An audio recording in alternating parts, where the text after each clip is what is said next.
지난주 미국 상무부가 중국 기관 및 바이오 기업 42곳을 무더기로 제재하면서 중국의 무시무시한 무기 개발에 전 세계 관심이 집중됐습니다. 미국이 제재에 나선 곳 중에는 중국군 군사의학과 학원이 포함되어 있는데, 이곳에서는 인간의 뇌파 연구를 통한 대뇌조종 무기 개발이 한창 진행 중에 있기 때문입니다. 그간 잘 알려진 것은 인간의 생각만으로 기계를 조종하는 기술이었지만, 지금은 그 반대로 전자파로 사람의 생각과 감정을 바꾸기에 이른 겁니다. 뇌파 무기는 이라크 전쟁에서 위력을 일부 증명한 바 있습니다. 당시 반미 무장단체 대원 230명이 미군과 치열하게 교전을 벌이던 중 갑자기 일제히 무기를 내려놓고 백기투항했습니다. 알고 보니 미군이 발사한 뇌파 무기로 인해 무장단체 대원들 머릿속에서 일제히 무기를 내려놓으라는 알라의 목소리가 들렸던 겁니다. 이후 중국은 뇌파 무기에 집중 투자를 시작했는데, 중국군 기관제방군부는 2018년 6월 뇌파 무기 진실과 환각이 뒤섞여라는 기사에서 이렇게 설명합니다. 대량의 뇌파 데이터를 수집하고 분석해 사람의 감정과 뇌파의 대응 관계를 찾아내면 한 사람의 감정을 조절할 수 있는 열쇠를 얻게 된다. 분석된 데이터에 근거해 만들어진 전자파를 발사하면 아무도 모르게 특정한 사람의 감정을 변화시키는 군사적 목적에 도달하게 된다.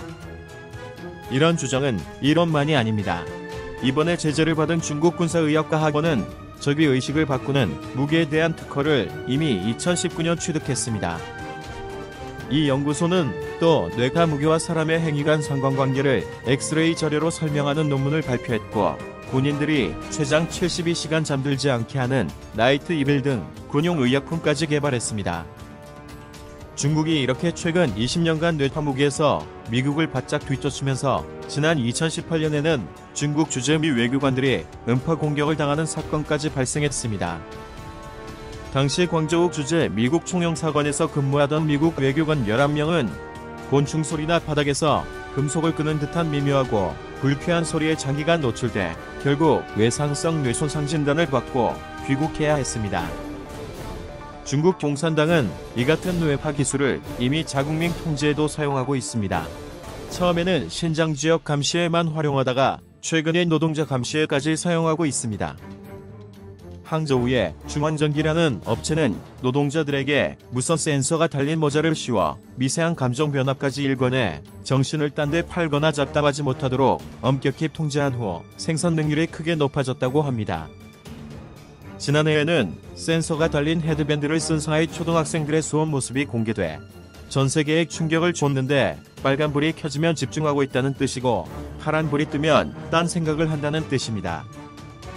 이처럼 중국 당국은 자국민을 감시하고 뇌파 정보를 수집하기 위해 마구 생체 실험을 하고 있는데, 이 때문에 뇌파 통제의 피해자들이 갈수록 늘면서 중국 곳곳에서 시위까지 벌어지고 있습니다. 이들은 공통적으로 머릿속에서 욕설이나 자해를 요구하는 지령이 들리거나 공포와 절망이 지속적으로 주입되며 심하면 무서운 환각까지 보인다고 합니다. 이런 가운데 중국은 2달 앞으로 다가온 베이징 동계올림픽도 방역을 빌미로 역대급 통제올림픽으로 치를 예정이어서 큰 우려가 제기되고 있습니다. 지난달 베이징에서는 올림픽 예행 연습 경기가 열렸는데, 경기 진행 요원 수백 명은 겨드랑이 쪽에 쌀알 크기의 칩이 들어간 체온 측정 반창고를 부착해야 했습니다. 이 반창고는 3초마다 체온을 측정하고 37.3도를 넘으면 자동으로 경찰에 신고되며 위치 정보까지 수집할 수 있습니다. 경기장에는 마스크 착용 감시 로봇도 등장했습니다. 샤오바이라는 이름의 방역 로봇은 5m 이내에 있는 사람은 모두 인식이 가능하며 마스크 미착용 시 자동으로 다가가 경고를 합니다.